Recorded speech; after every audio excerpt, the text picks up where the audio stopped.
6 باتوں سے الرٹ رہیے، اس لیے کہ اس میں بہت خطرہ ہے کہ وہ ہمیں دھوکے میں ڈال دیں گے. اور یہ حدیث ہے سرکار ختمی مرتبہ احمد مجتبیٰ محمد مصطفیٰ صلی اللہ علیہ وسلم.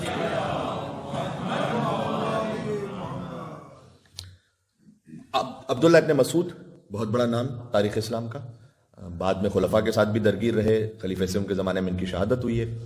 عبداللہ ابن مسعود کا بہت اٹھنا بیٹھنا تھا رسول اللہ کے ساتھ، مسلمانوں کے بڑے محدثین میں سے. ان سے رسول اللہ نے بات بیان کی ہے کہ ابن مسعود، اے مسعود کے بیٹے، لا تخترن باللہ وبصلاحک وعلمک وعملک وبرک وعبادتک. یہ 6 چیزیں جس کی وجہ سے انسان دھوکہ کھا سکتا ہے. سب سے پہلے تو فرمایا کہ دیکھو اے عبداللہ ابن مسعود، اللہ کے بارے میں دھوکہ نہ کھانا. یہ کیسا ہو سکتا ہے کہ اللہ کے بارے میں دھوکہ کھا جائے؟ حدیث میں ہے کہ اگر ایک انسان سے گناہ سرزد ہو اور اس کے بعد وہ یہ سوچے کہ یہ تو تھوڑی سی بات تھی، اتنا تو ہر ایک کر لیتا ہے، یہ شیطان نے اسے اللہ کے بارے میں دھوکہ دے دیا ہے. یہ تھوڑی سی بات تھی، اتنا جھوٹ تو سبھی بولتے ہیں، اتنی بےجابی بدجابی تو یہاں بہت ہی کامن ہے، یہ تو سبھی کرتے ہیں. یہ تو مولانا صاحب یہ تو کوئی غلط بات نہیں ہے، اتنا تو ہوتا ہے. We are not living in Pakistan, we are living in Australia. یہ جملہ بڑا سننے کو ملتا ہے. پتہ نہیں آسٹریلیا میں آگے شریعت بدل جاتی ہے، وہی کوئی جبریل امین یہاں کوئی اور لے کر نازل ہوئے ہیں، یہاں رسول اللہ نے کوئی اور تعلیم فرمایا ہے، مولا علی کے احکامات یہاں پر کچھ اور ہیں، انڈیا پاکستان میں کچھ اور ہیں. خیر میں یہ نہیں کہہ رہا پاکستان اور انڈیا میں بھی جسے شر کرنا ہے وہ وہاں پر بھی شر کر رہا ہوتا ہے، جیسے یہاں پر خیر رہنا ہے یہاں پہ بھی خیر پر رہ رہا ہوتا ہے. لیکن یہ جملہ کہ ہم کیونکہ یہاں رہ رہے ہیں اس لیے یہ ٹھیک ہے، یہ کوئی لاجک نہیں.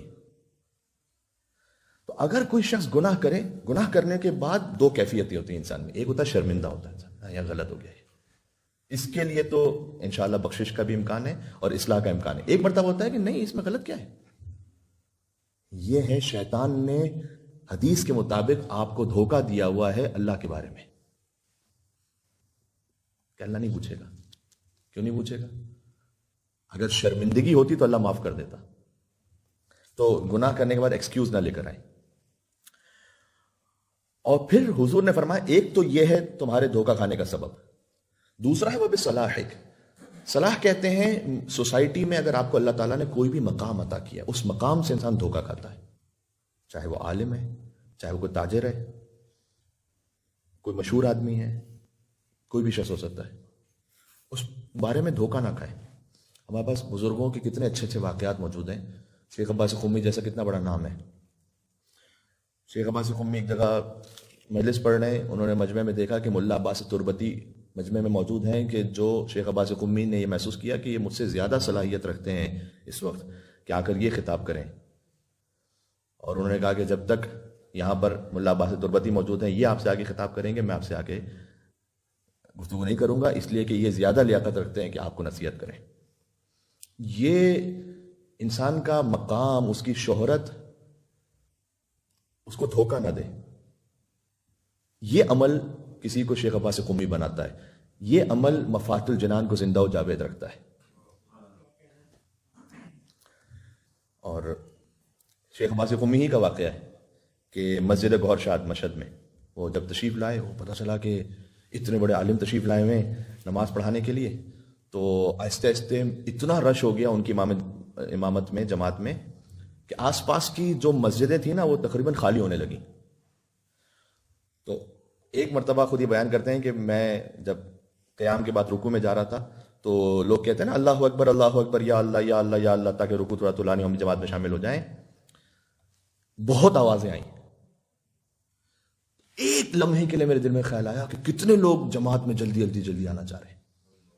بس کہتے ہیں وہ آخری جماعت تھی جو میں نے وہاں پڑھا. میں نے کہا ختم. یہاں 10 دن جماعت کی تعطیل ہے، سب اپنی اپنی ان مسجدوں میں جائیں جن میں جایا کرتے تھے. میں اس وقت یہاں جماعت نہیں پڑھاؤں گا اس لیے کہ مجھے اپنے اندر یہ خوف ہو رہا ہے کہ میں دھوکہ کھا رہا ہوں اپنے مقام سے. یہ وہ لوگ ہوتے ہیں جنہیں اللہ سبحانہ و تعالیٰ جب نصیحت پہنچاتا ہے تو نصیحت کو قبول کرتے ہیں. یہ آسان بات نہیں ہے. اور کتنے ایسے واقعات میرے ذہن میں ایک کے بعد ایک واقعات آتے چلے جا رہے ہیں. ملا فیض کاشانی جنہوں نے تفسیر صافی لکھی، Mulla Mohsin Faiz Kashani, one of the greatest in Shia history. انہی کے دور میں ہوتے تھے ملا خلیل قزوینی، یہ بھی بہت بڑے عالم تھے. تو قزوین اور ایک قزوین کے کاشان کے، تو کہتے ہیں کہ دونوں ایک جگہ کہیں ملے تو دونوں کا آپس میں کوئی علمی مباحثہ ہوا، تو علمی مباحثے میں ملا خلیل قزوینی نے شکست دے دی ملا محسن کاشانی کو، تو یہ کاشان چلے گئے، وہ قزوین آ گئے۔ جب یہ قزوین پہنچے انہوں نے اپنی لائبریریز کھولی اور دوسرا آگے مطالعہ کیا تو ان کو احساس ہوا کہ وہ صحیح کہہ رہے تھے، میں غلط کہہ رہا تھا۔ کہتے ہیں اس زمانے میں کہ جب اتنا لمبا سفر ہوتا تھا، مشکل سفر ہوتا تھا، نکلے قزوین سے اور پہنچے کاشان، اور کاشان پہنچنے کے بعد ملا محسن کاشانی کے دروازے پر دق الباب کیا تو اندر سے انہوں نے پوچھا کون ہے، تو انہوں نے بڑا لطیف ایک تعبیر، نماز شروع کرنے سے پہلے آپ کیا کہتے ہیں، یا محسن قد اتاک المسیح، تو انہوں نے کیونکہ ان کا نام محسن تھا انہوں نے کہا یا محسن قد اتاک المسیح، اے محسن ایک گناہ گار آیا ہے تمہارے پاس۔ تو انہوں نے دروازہ کھولا، کہا خیریت ہے، تو کہا وہ میں بتلانے کے لیے آیا ہوں آپ سے اور عذر خواہی کے لیے آیا ہوں کہ جو آپ کہہ رہے تھے وہ صحیح تھا، بظاہر میں نے آپ کو شکست دے دی تھی لیکن جب میں نے جا کے دیکھا تو آپ کی بات صحیح تھی۔ تو نے کہا کہ اتنا بڑا معاملہ نہیں تھا، ٹھیک ہے گزر گیا کہا نہیں یہ آپ حق پر تھے میں باطل پر تھا، تو میں کہنے کے لیے آیا ہوں کہ آپ کا جو عقیدہ تھا وہ ٹھیک تھا۔ ایسے کتنے واقعات ہیں، وہ شاید آیت اللہ کوہستانی کا واقعہ ہے کہ انہوں نے ایک شرعی مسئلہ بیان کیا اور نمازیوں کو، اور جب گھر پہنچے تو ایسا محسوس ہوا کہ ان کو کہ میں نے اشتباہ کر دیا ہے، تو رات کے وقت کیونکہ نمازی محلے ہی کے تھے تو رات کے وقت پہنچے، ایک ایک کر کے نوک کیا کہ وہ جو ابھی مسئلہ بیان کیا تھا نا اشتباہ ہو گیا، تو انہوں نے کہا کہ وہ کل واپس جماعت میں ہم آتے ہیں، مغرب کی جماعت کل آتے تو اس میں بات کر لیتے ہم، تو اس میں اتنا جلدی کرنے کی کیا ضرورت تھی؟ تو انہوں نے کہا کہ نہیں مجھے جلدی نہیں تھی، نہیں معلوم ملک الموت کو جلدی نہ ہو میرے پاس آنے کے لیے، تو آج رات کو آ جائے گا تو پھر کل میں کیسے اصلاح کروں گا؟ آپ کا مقام آپ کو دھوکہ نہ دے، تو اللہ تعالیٰ کی دین ہوتی ہے وہ مقام کے وہ اللہ تعالیٰ چاہتا ہے کہ آپ اس کے دین کی راہ میں اس کے بندوں کی بھلائی میں استعمال کریں، نہ یہ کہ اس سے غرور کھا جائیں۔ بس میں حدیث مکمل کرتا ہوں، وہ علم کا حضور نے فرمایا اے عبداللہ ابن مسعود تمہارا علم تمہیں دھوکہ نہ دے۔ ایک سارے علماء کے واقعات آ رہے ہیں، آیت اللہ بروجردی، آپ نے سارے نام سنا ہوا ان کا، تو آیت اللہ بروجردی انہیں زمانے شاہ میں شاہ نے تہران بلایا، اور تہران بلانے کے بعد کچھ گفتگو کی، اور گفتگو کرنے کے بعد یہ کہا کہ میں آپ سے بڑا متاثر ہوا ہوں، تو میں چاہتا یہ ہوں کہ اگلا جو بھی قدم ہے اور جو بھی معاملات ہیں وہ ہم آپ کے مشورے سے آگے بڑھائیں، تو ہم آپ کو فون کریں گے اور آپ کے مشورے سے آگے بڑھیں گے۔ تو آیت اللہ بروجردی نے کہا کہ نہیں، میں اور آپ دونوں مشورہ کریں گے آیت اللہ عبد الکریم حائری سے، وہ اس وقت بڑے مرجع تقلید ہیں، وہ چاہتا یہ تھا کہ آیت اللہ عبد الکریم حائری اور آیت اللہ بروجردی کے درمیان اختلاف کریٹ کیا جائے، تو نے کہا نہیں مجھ سے نہیں مشورہ کریں، میں اور آپ دونوں مل کر مشورہ کریں گے آیت اللہ عبد الکریم حائری سے، وہ لیاقت رکھتے ہیں۔ یہ ہے اپنے مقام سے گزر جانا، ایک ظاہری طور پر جو ایک عزت شہرت کو مل رہی ہے اس سے گزر کر اللہ کی خاطر قدم آگے بڑھانا۔ سبحان اللہ۔